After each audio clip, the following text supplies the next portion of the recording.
3% of the world no longer lives in their country of birth. People are moving around the world like never before. This is just over 250 million people no longer live in their country of origin. And so what can God do if the church that is now global, that is spread all throughout the world, particularly in a place like Houston, where 1 in 4 Houstonians is foreign-born, what can we do here, from right here, that will impact the world? Well, I want to give you an exciting update testimony on our Global Friends Group, also on our vision of equipping our church and its friends, being a bridge to the world, and then strengthening the global church. And so strengthening the global church works two ways, because we're at a global church right here in Houston. And so I want to tell you a story. It's a little bit complicated, and there's kind of two parallel tracks happening at the same time. So part A of the story is a guy that's in one of our groups. His name is Bobby, and every year Bobby goes to Athens, sometimes a couple times a year, and he works with refugees there. And in Athens, he met a man from Pakistan, and that man's name, we're going to have to leave that off just for the sake of security, but he fled Pakistan because he was being persecuted as a Christian.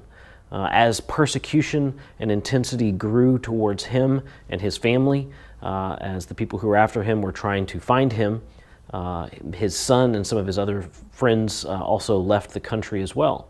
And they went to Panama. So I have a small group that meets in my home once a week, and we pray for people around the world.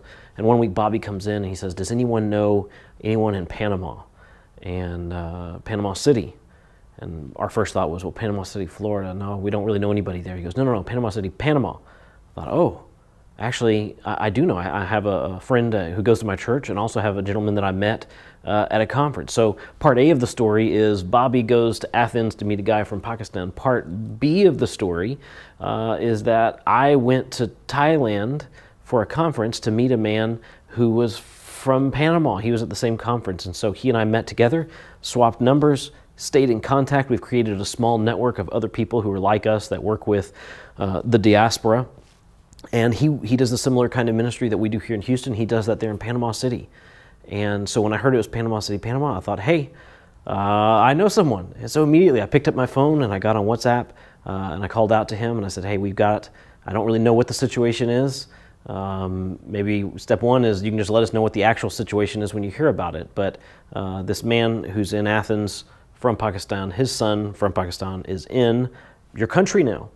And here's his phone number. And so this man, he had a team of people there reach out and find this young man. They brought him some Pakistani food. They brought him some books in Urdu because some of his teammates had some experience in that region, and so they were able to spend time ministering to him.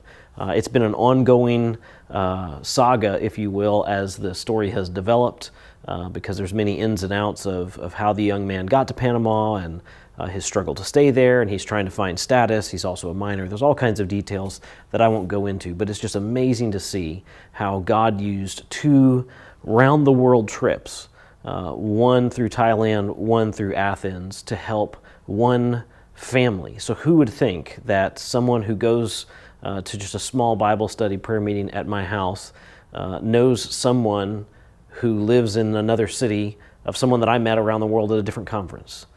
Who would have thought that could happen? But actually, God says this, Acts 17.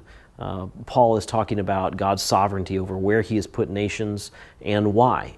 And we understand from this that God has placed people where he has them so that they will seek him. And we can see this thing happening today.